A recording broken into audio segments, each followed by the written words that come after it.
আসসালামু আলাইকুম ভিউয়ার্স, আজকের আমি আসলাম আপনাদের জন্য নতুন একটা ডিমের পায়েস রেসিপি নিয়ে। এই ডিমের পায়েসটি আপনারা বাসায় তৈরি করে খেতে পারেন। বড় থেকে ছোট সবাই পছন্দ করবে। যারা ডিম খেতে পছন্দ না করে তারাও কিন্তু খুবই পছন্দ করবে। তো বাসায় একবার হলেও তৈরি করে খেয়ে দেখবেন।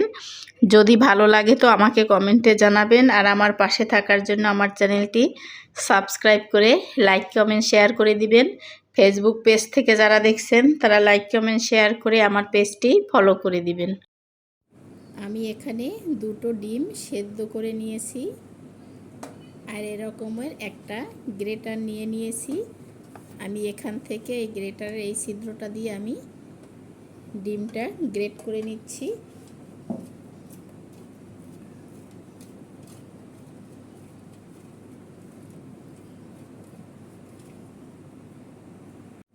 এখানে দেখেন ডিমটা আমি সুন্দর মতো গ্রেট করে নিয়েছি। এখানে চুলায় আমি একটা ফ্রাই প্যানে দুধ বসিয়ে দিয়েছি 3 কাপ। আর 3 কাপের সাথে আমি 3 চামচ কাস্টার্ড পাউডার দিয়ে দিচ্ছি।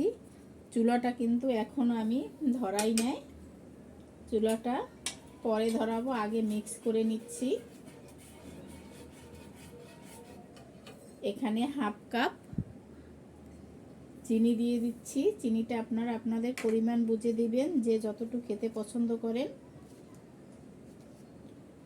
পরিমাণ মতো লবণ দিয়ে দিলাম।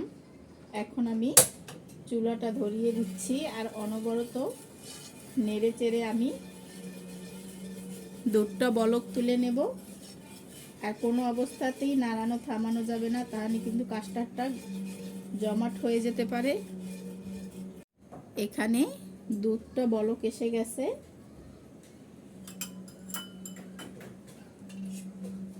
এখানে আমি যে ডিমটা গ্রেট করে রেখেছি সেই ডিমটা সম্পূর্ণ এখানে দিয়ে দিচ্ছি।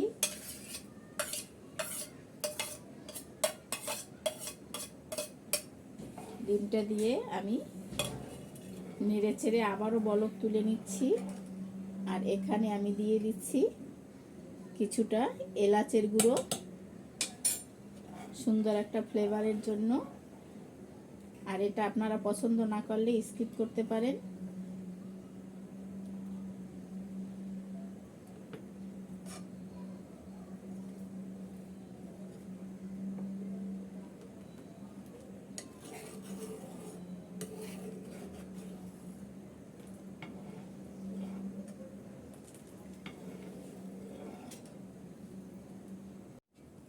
এখানে দেখেন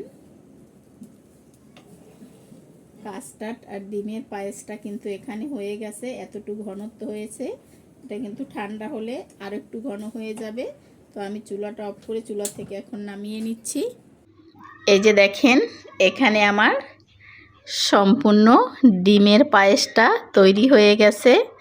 আপনারাও কিন্তু বাসায় এরকমের সহজভাবে বাচ্চাদের এরকমের করে দিতে পারেন, যারা ডিম খেতে চায় না। খেতে অসাধারণ লাগে, বড় থেকে ছোট সবাই পছন্দ করবে এই ডিমের পায়েসটি। তো যদি ভালো লাগে বাসায় তৈরি করে খেয়ে দেখবেন, আমাকে কমেন্টে জানাবেন।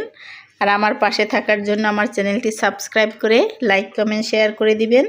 ফেসবুক পেজ থেকে যারা দেখছেন তারা লাইক কমেন্ট শেয়ার করে আমার পেজটি ফলো করে দিবেন।